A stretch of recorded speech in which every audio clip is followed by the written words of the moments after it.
Time యూపీఎస్సీకి tuitions only in Tirumala IAS institute Chaitanyapuri. Call చేసి ఇప్పుడే జాయిన్ అవ్వండి. ప్రతి ఒక్క ఉద్యోగికి సెలవులు కావాల్సిందే. సెలవులు అడిగిన వేళ బాస్ నుంచి నో ఆన్సర్ వస్తే ఏ ఉద్యోగికైనా కోపం వస్తుంది.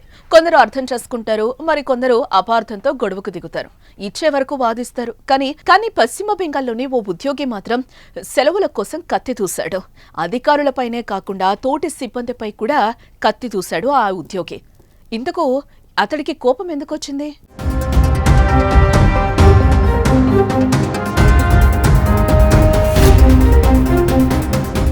ఈ వీడియో చూడండి.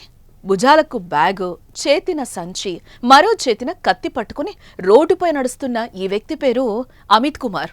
పశ్చిమ బెంగాల్ ప్రభుత్వ ఉద్యోగి. కోల్కతా న్యూ టౌన్లోని టెక్నికల్ బిల్డింగ్లో ఉన్న టెక్నికల్ ఎడ్యుకేషన్ డిపార్ట్మెంట్లో పనిచేస్తున్నాడు. తనకి సెలవుల విషయంలో సహోద్యోగులతో గొడవ జరిగింది. గురువారం జరిగిన ఈ ఘర్షణ తీవ్ర స్థాయికి చేరడంతో అమిత్ కుమార్ ఆగ్రహం కట్టలు తెంచుకుంది. కోపంతో కత్తితో వీరంగం సృష్టించాడు. మొత్తం 4గురిపై దాడి చేశాడు.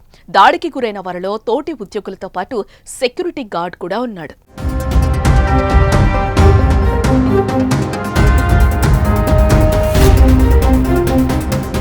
మనోజ్ కుమార్ కు అంత కోపం ఎందుకొచ్చిందంటే అతడికి అర్జెంటుగా లీవ్ కావాలి. అందుకోసం లీవ్ లెటర్ రాసి పెట్టాడు. కానీ సమయానికి సెలవు రాలేదు. ఎందుకు ఇవ్వలేదని ఆరా తీస్తే అతను రాసిన లీవ్ పై అధికారులకు చేరలేదని తెలిసిందే. ఆ లెటర్ ని పై అధికారులకు అందకుండా తోటి ఉద్యోగులే ఆపారని భావించి వారితో గొడవకు దిగి కత్తితో పొడిచాడు. దాడి అనంతరం మనోజ్ కుమార్ వీపు మీద బ్యాగుతో, చేతిలో సంచితో పాటు మరో చేతిలో రక్తంతో ఉన్న కత్తితోనే రోడ్డుపై నడుచుకుంటూ పోయాడు. ఇలా వెళ్తున్న అతనిని అటుగా వెళ్తున్న వ్యక్తులు వీడియో తీయగా వారిని కూడా కత్తి చూపెట్టి హెచ్చరించాడు. దగ్గరకు రావద్దు అని బెదిరించాడు. చివరికి ట్రాఫిక్ పోలీస్ అధికారి కత్తిని వదిలేయమని గట్టిగా వార్నింగ్ ఇవ్వడంతో వెనక్కు తగ్గాడు. దీంతో మనోజ్ కుమార్ ను పోలీసులు అదుపులోకి తీసుకుని స్టేషన్ కు తరలించారు.